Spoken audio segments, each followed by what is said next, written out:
Get ready for a no BS approach to health and fitness. This is NBS Fitness Radio.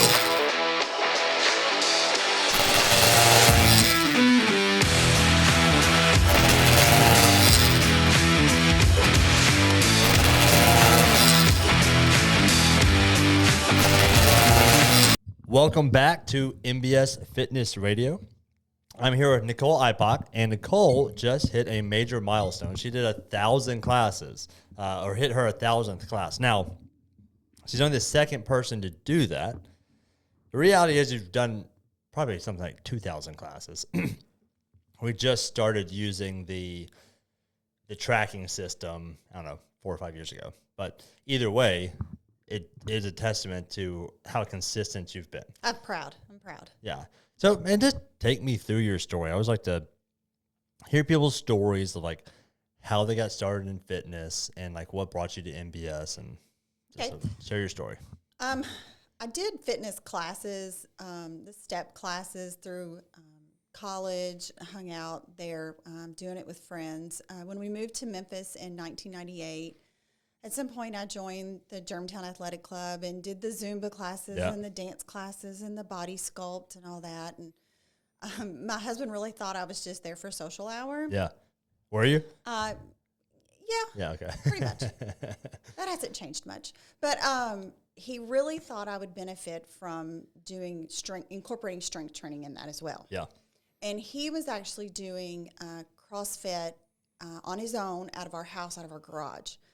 But I am a group person. Yeah. I'm not self-motivated enough to do that on my own. And so he actually bought me for Christmas an 8-package classes at Wolf River CrossFit with Wow, AG. okay. So he did the research on that and thought, I thought you would be comfortable because it's run by a woman and it might not be as intimidating for you. And so I would like for you to try it. And I was excited. Yes, I'll try anything. Let's do it. And that was it. That was...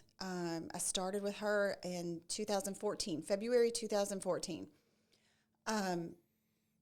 Came away with a lot of ring rows that first class. They were doing pull-ups. Yeah. I, walking in, have no idea. Could barely straighten I've ruined myself. I can't straighten my arms. What is happening? But I kept coming back. We hit the open workouts. And that was the most intimidating that I had done in a long time. Yeah. And I actually walked out of that first workout into my car and cried and said to myself, you have no business doing this. You have no business being here. Yeah. You were in over your head. You were crazy. But I came back and just kept at it ever since. What brought you back? Because, I mean, I was literally having that conversation with someone today about, like, imagine the person who's never worked out before walks into the gym, and on day one, it's chest to bar pull up snatches and like run and 400-meter runs. Like they're like, this ain't for me. The fun part for me was actually the strength portion of it. So we would do a strength in the beginning of the class, and then you would have your WOD at the end of it. And so it was doing something I had never done before, and then seeing that I could do more and more weight. Yeah. That I was stronger, and that was amazing to me, and it was so much fun. And I can remember times, how much is on there? It doesn't matter how much is on there. Get it there and squat it. Well, okay, and then you count it, and you're like, I did that. Yeah. That gave me good confidence boost. And then any skill that I would get on top of that, even if it's, how long had it been since I'd been on a jump rope? So even doing single unders, I'm jumping rope. This is amazing. Yeah. Going up into a handstand on the wall, just those little skills that I kept accumulating made it fun. Yeah. Yeah, and I imagine also, like, it impacts your confidence, which helps build the momentum through those things. Like, well, never done this before, but I've done it. Lately, I've been doing a lot of things I haven't done before. Right. So we're about to, and then you get into the Olympic lifting, and those were so fun. Yeah. Because I love cleans. They're one of my favorites. And so it just helped my confidence, and I felt good. And then through that, I'm developing relationships. Met my Sharon. Good relationship with Angie. Just all of those people that you start, they know that you're going to be in class and you have fun with them, and so you look forward to going to where it becomes a good habit and that I enjoy it. And then it's my stress relief. It's my my hour for myself. But I think I'm a loyal person. And so when the conversation then came about how Angie's going to come here, Yeah. I don't know if you remember, my one question to you is there air conditioning?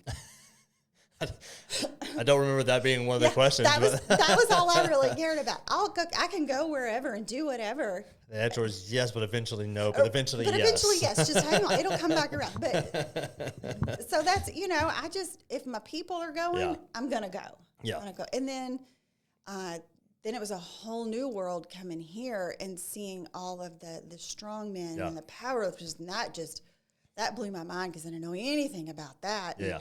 And then we were over there in our little corner, and and then it's a badge of honor. Well, I was here since the beginning. Yeah. And so it's been fun. It's been fun to develop the relationships. And what was missing in the group training that you were doing before that? Like the classes at the commercial gym?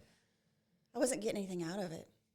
I'm doing the same thing. I mean, the people were fun. The classes were fun. But looking back, I wasn't getting stronger. Yeah. I mean, my cardio may have been decent, but I'm doing the same thing. There was no varied movements. Looking back, I didn't know it was missing until it was pointed out to me, and now I don't know why you wouldn't want to incorporate those things into your training. Yeah, I've been thinking of the analogy. There are some things in the fitness world that are great on ramps. They get you Gateway. they get you onto the highway. They don't take you from point A to point B. But they can get you onto the highway and expose you to it so that you can eventually get to that point. And I think for a lot of people, it could be a shock if you think, using the driving analogy of I haven't really driven a car in a while. I've been kind of maybe putting around within my cove, and all of a sudden you put me on the freeway. And that's a little too much. So the idea of being exposed to, I can take this on ramp for a little bit, and that feels a little comfortable, and I'm going the right direction. But eventually I recognize okay, well, to get to point B, I'm going to have to eventually get onto this highway and start traveling out down this direction. Yeah. And the other thing you said was about the strength stuff. This is something I see is it's objective. You can see progress. Sometimes it's difficult to say, how do I judge whether I'm getting better in an aerobics class? You can't. I mean, it's I feel better. It's because it's a very subjective kind of thing. Yes, because you're doing the same as everybody else. There is no, there's no measurable thing that you can look at and say, I did better there. Yeah, 100%. That I think I know this to be the case is that along your fitness journey, it's going to get difficult. And so having the ability to recognize, see progress and track that, get wins. And the thing is those wins don't have to necessarily be more weight on the deadlift or squat, because that's not an infinitely growable skill. But it can be something like check-ins. Right. Something I have learned recently is the non-measurable wins. Yeah. Which I do also enjoy. That my pull-ups are better. Yeah. I've got more stamina. My grip strength is better. Yeah. My clothes fit better. Yeah. I'm not as winded walking up the stairs. So also the non-measurable wins have become very important to me as well. That's awesome. Well, talk about maybe some of the obstacles that you've had to overcome. Okay.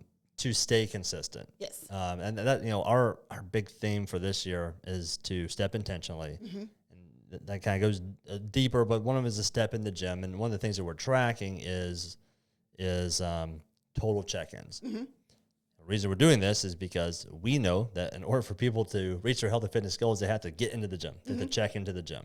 And so even in our planning, we're talking about how do we get new people to check in more, feel more comfortable, get engaged. And so I think if they could hear a story or some stories of, well, this is where it became difficult. I hit a roadblock, an obstacle, and here's how I overcome it. It would be helpful to them. Well, I call myself the shit show. I'm told I'm their favorite shit show. But so I tend to hurt myself on occasion. The biggest one is in 2019. I tore my rotator cuff and had a slap tear in the tendon. Took the appropriate time off, but as soon as I could get back in the gym and come to a class, I was doing it. And even if it's just being in the environment around the people and on the bike and watching people and cheering people on, that was my happy place. And then as I could move, I would do one-arm stuff. If it was dumbbell snatches, I'm going to do snatches with a weight on my left arm. My right one, I'm just doing range of motion. I just needed to be moving. Yeah. So as people start, I would encourage them to just show up. Yeah. Even if you don't feel good, the weather's crazy right now, I don't feel good. If you'll just show up, you just might surprise yourself. Yeah. My head's stuffy. By the time I finish class, head's cleared up. What's the conversation that you have, or the maybe habits that you've put in place that has allowed you to show up? I think a lot of people are like, yeah, that's my goal too. But then blanks happens. You go to work. I do. You train the afternoon classes. I do. So you have whatever day happens, which sometimes is good and sometimes it probably sucks. Mm-hmm. And that you still make the decision to show up to work out and not go home. So talk me through that process. I know that if I'm having a good day, the people around here are going to pump me up even more, and I'm going to even have a better day. Yeah. I know that if I'm having a bad day, either I'm going to be around my people and they're going to get me through it, or I need decompression time and they'll know I can be left alone. Yeah. I've had a day where I've come in and been in tears and I just need to work out. Cool. We'll set you up over here. You do what you need to do. Yeah. And I guess it's the people. Yeah. It's the community that's here that's amazing. And even as people come and people go, the relationships that you've developed, they're my people. That people say your tribe. Yeah. That's what's here. So regardless of the day that I'm having, my people are going to get me through it. Yeah. Also, as a mom and working full time, this is my time. Yeah. This is mine. Yeah. Unless I'm coaching, I don't have to be responsible for anybody but myself. Yeah. I'm in the middle of a workout, I'm responsible for myself. Yeah. If I want to compare myself to the person next to me, that's cool. I don't have to. Yeah. There were one day this last week, I put myself in the back, almost in the corner. This is a very high anxiety workout for me. I was trying to get out of my head. I'm just going to get back here. And I did really well. Yeah. And so it became a habit because I wanted it to be a habit. And then I liked the people here. I like the environment. I like what I'm doing. Also, sorry, I feel like I'm rambling. Try to find something in that workout that's my win. Yeah. So it could be, I actually jumped out and jumped in all of the burpees today. That was a big win for me. Yeah. I was intentional about that. I got through 2 rounds of unbroken jump ropes the other day. That's my win for that day. Another big one recently, I stopped on a pull-up from getting on a box and getting on the bar, started jumping up on the bar. I've never done that before. It was a big deal for me. So I try to find something in the workout that I'm proud of that. Yeah, I mean, it sounds like you do a really good job of recognizing your wins and celebrating them, using that as your focal point. Mm-hmm. I mean, a lot of people have negative focal points, especially around fitness, and they're constantly, we call it the gap in the gain. Their focus is on the gap, not on the gain. Mm-hmm. It sounds like you do a pretty good job of focusing on the gain. And it's been pretty within the last 6 months. I've had to learn to do that, and I think that came with nutrition training, nutrition that I've done through here. Yeah. we've talked about this before. I was definitely one that I thought I was a know-it-all, or I was a know-it-all. I know what I'm supposed to do and eat.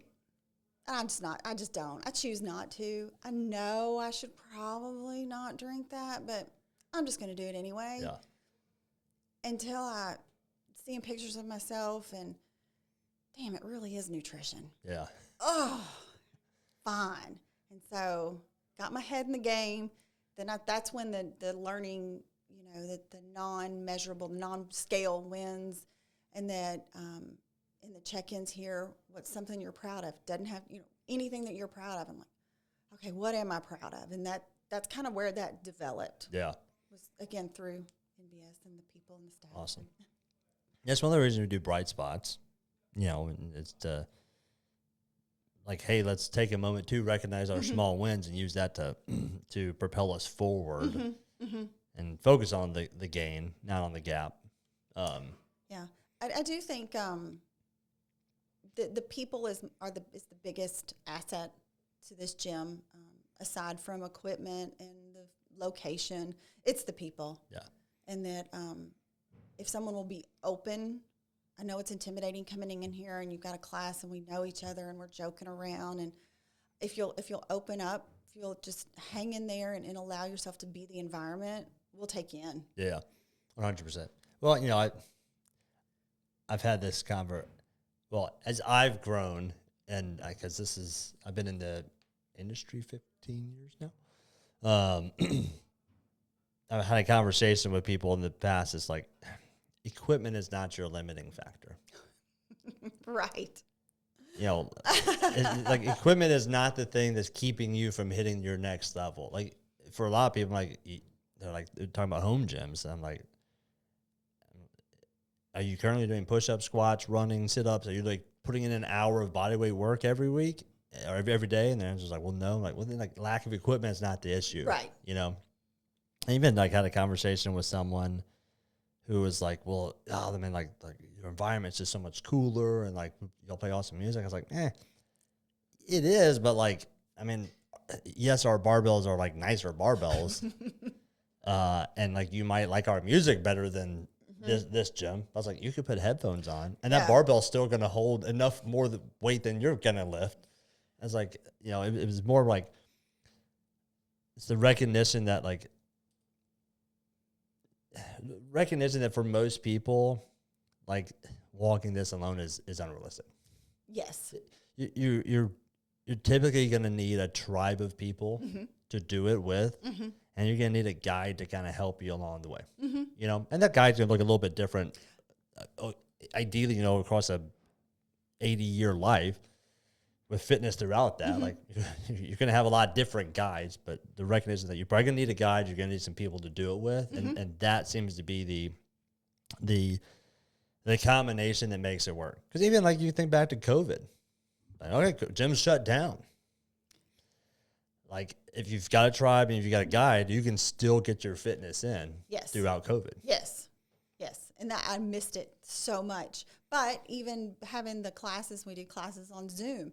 I wasn't able to attend a lot of them, but to just be on there, even, just to be around the people and coaches would check in with me. Yeah. Hey, I know you're crazy busy. We were working until 9:00 at night some nights, but just checking in with me to know, hey, we're still thinking about you. I know it's crazy. If you need anything, you just let us know. Yeah. That meant a lot to me. And I think the important part about that is if you didn't have that and COVID happened, for a lot of people that was just like, and it was like just enough of the stop of a habit to just lose the habit. I see that happen so many times. It's like cruising good. Life throws a curveball, financial curveball, schedule curveball, a health curveball, some professional curveball. Something gets thrown in which has to be navigated. And instead of navigating it with fitness as like, okay, this is part of who I am and what I'm going to do, I'm going to navigate it and figure it out. I'm going to set this aside to deal with this curveball. And then it's so difficult for them to pick it back up. I would encourage and say if it's possible to handle your curveball while maintaining your fitness, it's even better. Yeah. Because I mean, it's easy to break that habit, and it's harder to get back into it.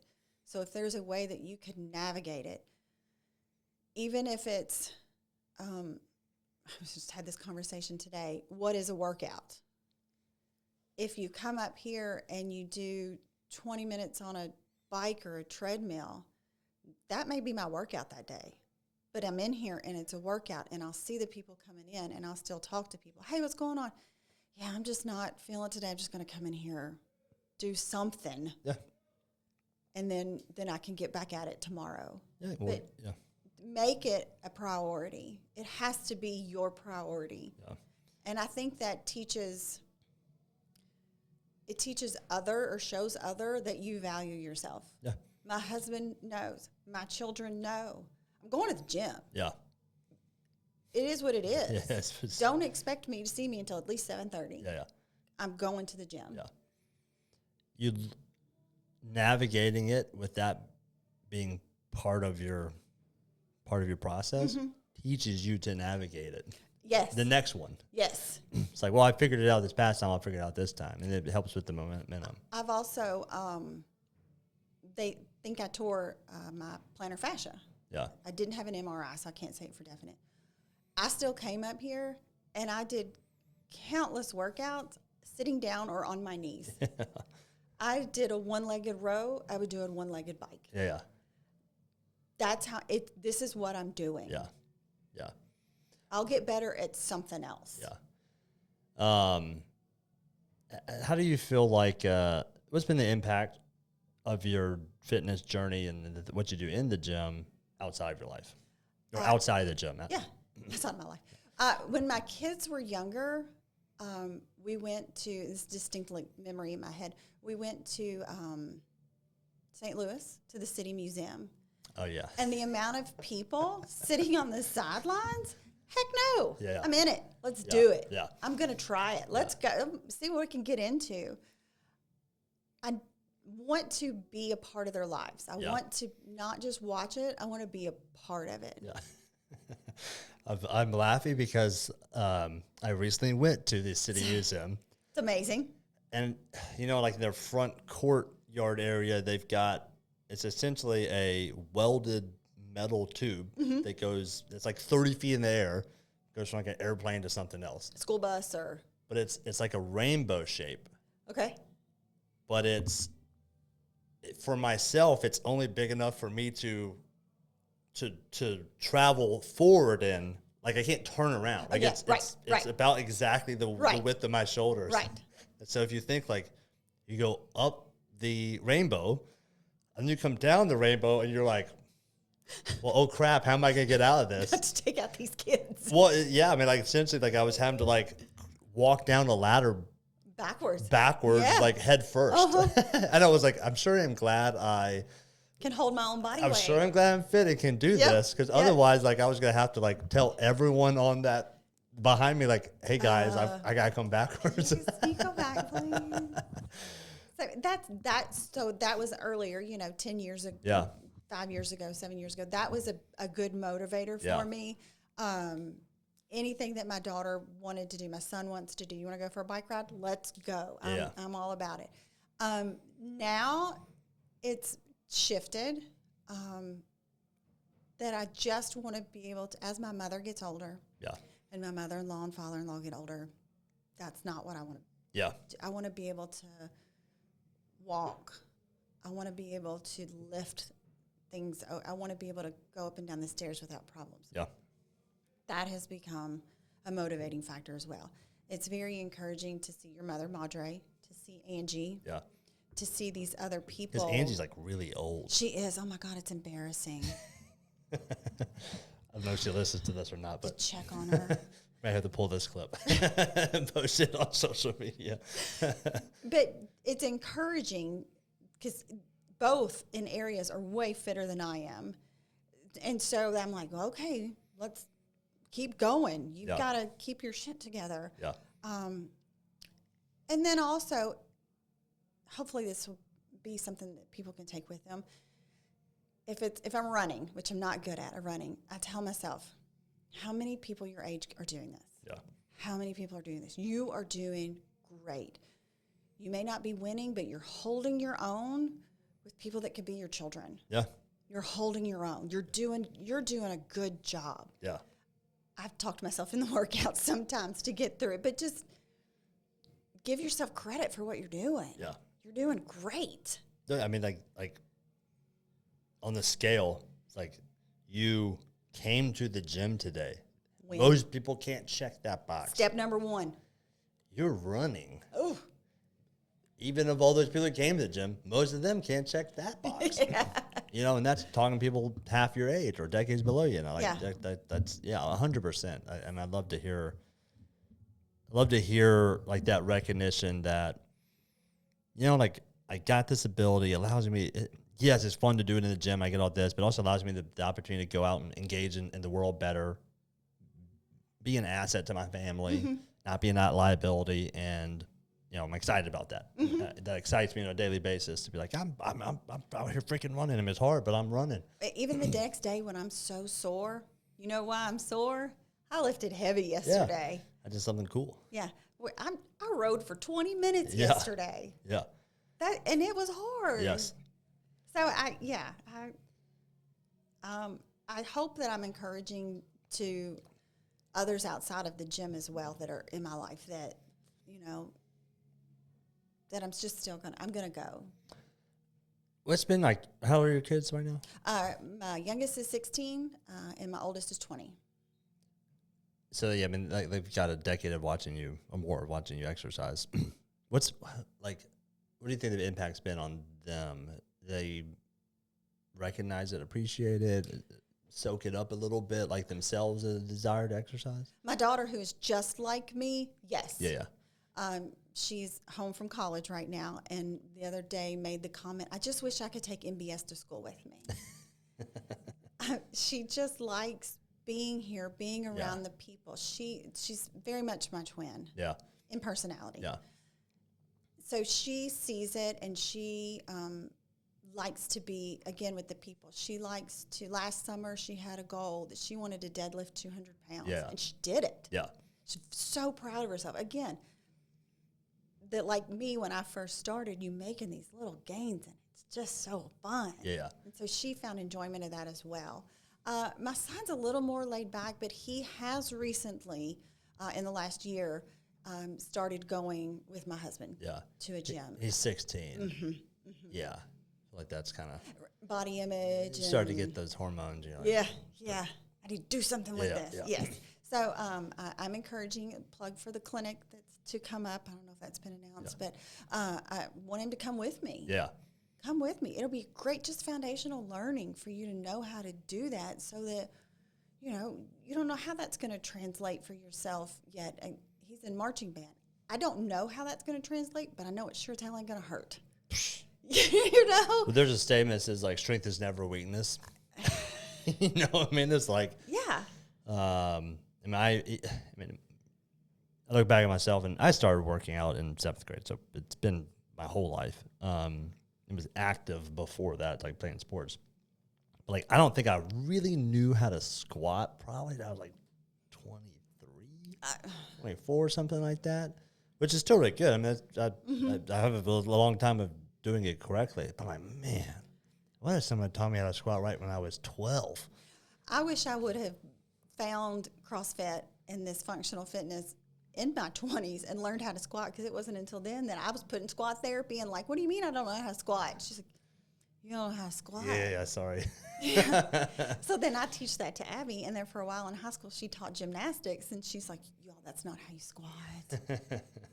So it's just been perpetuated, so it's good. It's I mean, it's when I like what you just said was like, you didn't. When did you find CrossFit? 2014 is when I started, so 10 years. So 10 years ago. So you're in, how old were you? 37. 30 something. 20. Yeah. 1. So, but then like one of the impacts I see is like, well, your daughter was exposed to it almost 20 years earlier. You know what I mean? So like, she's gonna gain from that experience. Yes.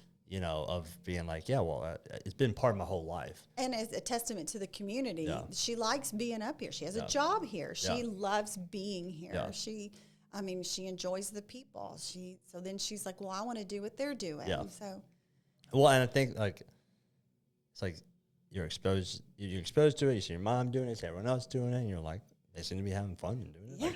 Like, kind of like, what's going on? I want to Yeah. know how this. And you experience, you're like, this is awesome. And like, now there's like some serious formative experiences that happen in your like teens and 20s, and Yeah. like if that can be one of them, it is hard as shit to start training when you're like 50 or 60. couldn't imagine. I mean, it is. Could not hard. imagine. But the people who do it They do it. love it. They do it, but if you ask every single one of them, like, when do you wish you had started? It's a long, long time ago. Right. So if you can Right. like give that experience to a child and be like, they never have to go like, I wish I had started when I was in my teens. Like, I did it when I was in my teens. Yeah. Yeah, that's awesome. What's been the response to this being part of your life and your in your community outside of the gym?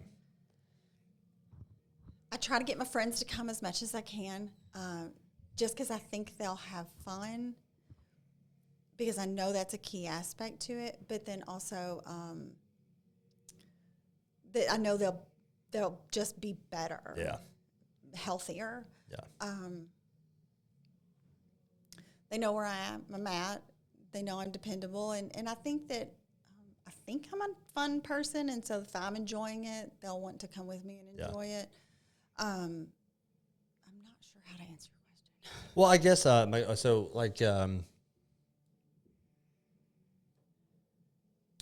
obviously they're like, hey, what'd you do this week? And you're like, I did a fitness competition, or I did, and they're exposed to you. They're exposed to you and what you do, not in the gym. In general, is their response a positive one? Absolutely. Like one of curiosity? Is it one of like, oh, that's awesome, I wish I could do it? Like, It's they think I'm crazy yeah, okay. because I'm up here at least 5 days a week, Yeah. sometimes 6. Yeah. I get a lot of excuse. Oh, I could never do that Yeah. because My shoulder or whatever, my my schedule. kids. Yeah. Yes, and so I battle that a lot. But everyone's positive towards me, except anyone who is significantly older. Yeah, you can get hurt. Yes. I've shown a picture, and it was, I don't know, 65 pounds. Nothing crazy. Yeah. It was doing a thrust. You be careful. Yeah. That's not very heavy for me. I appreciate your concern for me, but I'm okay. Yeah. I'm okay. I want to be able to put my groceries up. I want to be able to pick my laundry basket up. So most people, yes, are very encouraging. Yeah. And the older people, I think, man, I wish you were here. It's mostly like my mother. She's in Kentucky. I wish you were closer. I would get you in here. Yeah, I honestly, like, and part of it's just like, it was just not their culture at that time. Like, Right. like fitness really wasn't like kind of a social movement to the 80s. So if you were born, In the 40s. in the 40s, 50s, early 60s, by the time the 80s came around, you were out of your developmental stage. You're into like your adult life. Most kind of your habits and Yep. thoughts and ideas kind of somewhat solidified, and it just didn't become part of who you are. And then you come back now, like 40 years beyond that, and it seems somewhat strange or dangerous. And in all fairness, there's been a lot of crazy developments that have happened in the fitness world over the last 100 years. And I will say, anytime that I have been hurt doing these workouts, it's 100% user error. Yeah. It kills me when people tell me that CrossFit or things that we do at Pure Through the Level Method are dangerous. Yeah. Well, it's really not. And this would be something good to share with other people. If you'd listen to your body, still got to show up, still got to come. But I felt something in my shoulder, and instead of going, I should probably stop. I went, one more. Yeah. One more. Add a little weight. Yeah. And I'll do one more. Yeah. That's my own fault. Yeah. When I hurt my foot, I felt my foot hurt. Let me demo these double unders for you. Why? There was I didn't listen to myself. I didn't listen to my body. It's user error. Yeah. I cannot blame any kind of workout regimen on that. It's my own fault. Yeah. And like realistically, if you told a coach like, man, my shoulder didn't feel good in the last one, they're like, all right, take it off, we're done. And that's going to be their response. Take it off, we're done. We're not getting hurt today. But instead, no, I kept that to But myself. you keep it to yourself. Kept that to myself and went, let's put 2.5s on and see if we can get this. Yeah. It's my own fault. But on one of them, I hit a PR, so I can't be too mad about it. I had surgery afterwards, but it's fine. I hit a PR. You'll always have that PR. I was bench press too. I was proud of it. Look, hey, bones, skin, muscles, tendons, they heal. They'll heal. Glory's forever. Yeah. My response to people using this, I'm like, look, you're getting hurt, bro.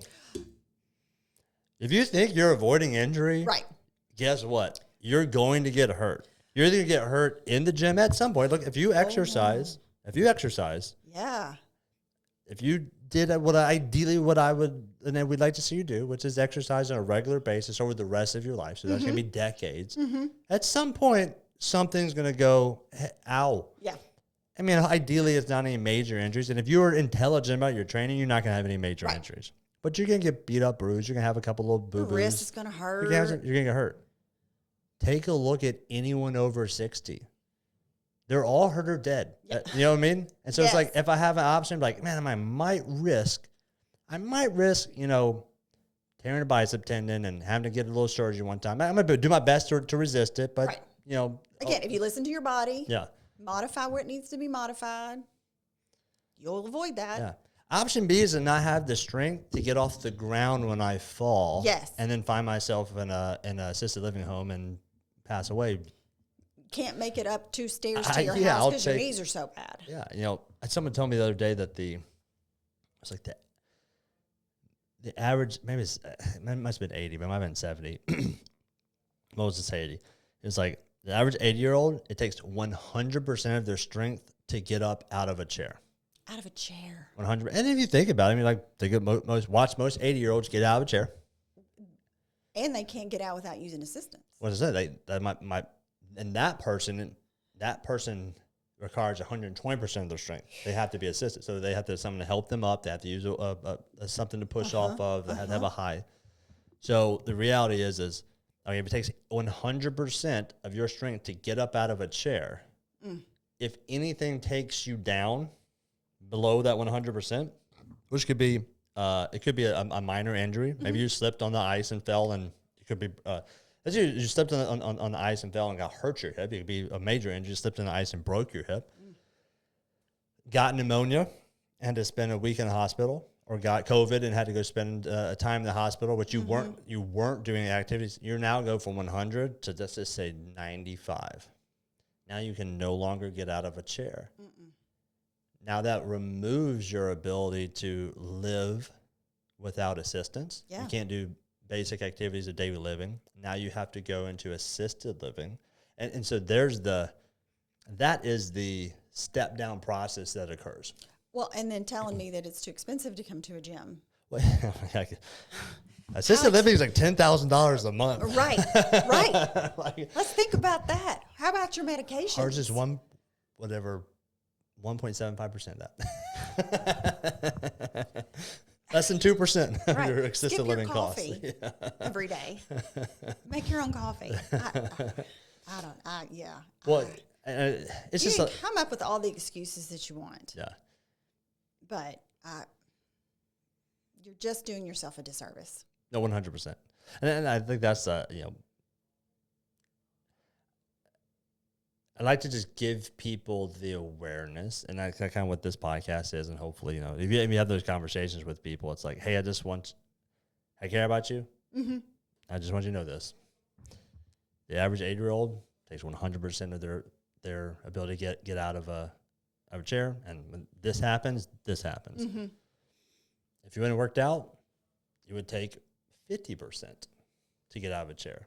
So when that thing happens and knocks down your 90, guess what? You get to keep on rock and rolling. Right. Yeah. So if you'd like to prevent yourself from going to assisted living one day, this is the only path. Right. If you're cool with this path, have at it. Cool. Congratulations. Or as long as you're educated and you made just as a educated decision. Know it all. You know, I've done my part. You know, Yeah. you're making your grown up choices here, Yeah. but I do think you should know these things. Yeah. Yeah. What are some moments in your mind that stick out? Let's say, what are like your most proud moments in the gym from like a performance standpoint, where you're like, I did that? Annie, Okay. which is 50, 40, 30, 20, 10 of double unders and sit-ups, and did that in under 7 minutes. Damn. What That's- level is that? Black 1-ish, I think, something like that. And I had just come back, like I was just starting to get back into it with my foot, so starting getting into the jumping and the double unders. And I came in going, I'm probably not going to level up. I'll just do the workout and see what happens. And I hit that first 50 unbroken. It's on. You're like, bitch, it's on. It's on. Let's go.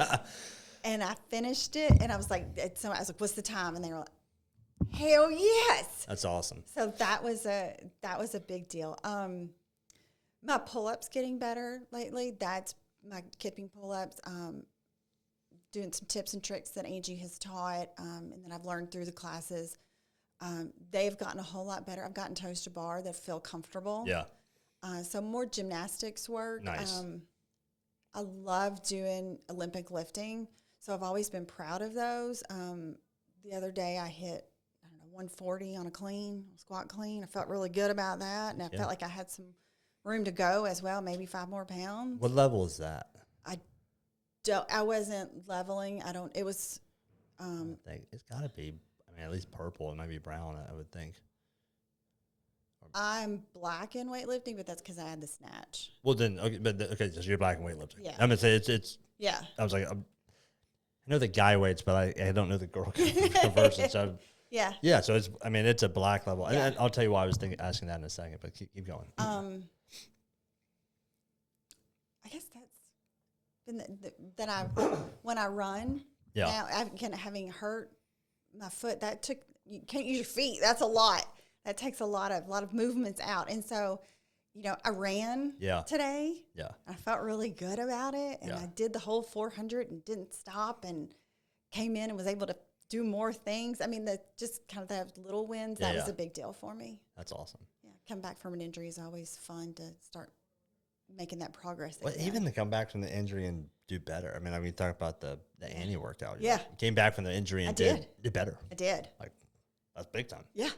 What? Here's the funny thing about that is like sometimes that happens because you take the time to like really focus on the thing that was like kind of limiting you. Like man, I hurt my foot, so like now I got to strengthen this thing back up. Proper PT, proper movements. Yeah. And then when you come back, you're like, oh, I did it. I'm actually better now. Right. Yeah. I probably should have listened to myself before I hurt myself and done all of these exercises, and this never would have happened. Yeah. Well, yeah. Hindsight. Yeah. The reason I was asking the colors, and this is just a way I conceptualize the level method. Especially like when it comes to like health span and lifespan, is like that's almost like a savings account that you can keep depositing in. Right? At some point, you can't make any more deposits. That's the highest it's going to get. And at some point, you're going to have to start withdrawing. As you age, your fitness is going to decline to a degree. But if at 50 years old, you start declining and you never trained, and you aren't training, and you're a level white 1, you start going backwards, it's loss of daily activity. Yeah. But like if you're black, Right. and you're just small kind of decrease. But and you go back, but Yeah, at 70 years old, you're still like a Purple? That's amazing. Yeah, like you are more fit at 70 than some 30-year-olds. That's amazing. And so like your ability to do stuff is like is not limited at all. Right. Like you're like I'm like if at 70 years old you can still clean 95 pounds. Yeah. Yeah. Like you're gonna be able to do all kinds of stuff as a human, and when your grandkids are like, "Hey, Grandma, you want to go to the city museum?" You're like, "Yeah, let's go. Let's go. You're gonna be able to do all the stuff." Well, I mean, even, like, do you want to go to the beach? Yes, let's go. Do you want to go on a walk? Or like, yes. Like your 30-year-old grandkid who's like, "Throw me, pick me up." You're like, "Well, I pick up and throw 95 pounds. I can throw you for sure." You know, that's kind of the way I conceptualize it. So yeah. I thought about that. That's good. What are some moments that stick out from like a people standpoint, a cultural standpoint? Like that was so much fun. The competitions are fun, and I like them just because it's the massive people, especially at first Memphis most fun when had the people from the other gym. Anytime we can get together and create new relationships with them, I think is a lot of fun. I always enjoy Merv. Yeah. Like anytime that's just the big group of us. Merv, Christmas. I mean, 12 days of Christmas is awful. But we're all doing it together. And even afterwards, you can be like, man, I got to the toaster bar and I thought I was just going to die. I mean, everybody, and you're all in there together. And even when if you're last, everyone's cheering you on. Those are fun. Yep. So I always like those, but then I like the after hours things. So on a Friday, we would all just hang out, bring beverages, hang out, just get to know each other and just hanging out and interest outside of it and talking football, or in the spring and summer, go over to Meddlesome after. And so they really do. The relationships translate beyond this gym. Sharon Reese, who's not here anymore, I mean, I still text with her and talk with her, and we're going to try to get down there this fall to see her. I mean, for those that are seeing the little spiel about my 1000th class, that she's my dilly-dally. I was dilly, she's dally. Because that's what we did, is we dilly-dallied back there. If you're all done dilly-dallying, that's us. But so, I mean, maintaining relationships outside of this. Yeah. And, someone has a birthday party, and we can all get together for the birthday, or the K's will have an event at their house, and just going and hanging out and being with people, and people that are on your same journey, whether it may not be at the same level, but we're all on the journey. Yeah, 100%. I love it. Well, any last words of encouragement for anyone who may be struggling or considering like starting their own fitness journey? Something kind of said in the beginning is just show up. Yeah. Just show up. Do today's best. Today's best may not be what yesterday's best was, and that's okay. You just have to show up. Your coaches will take care of the rest. Yeah, I love it. All right, Nicolle, thanks for coming on. Thank you. All right, MBS Fitness Radio, out.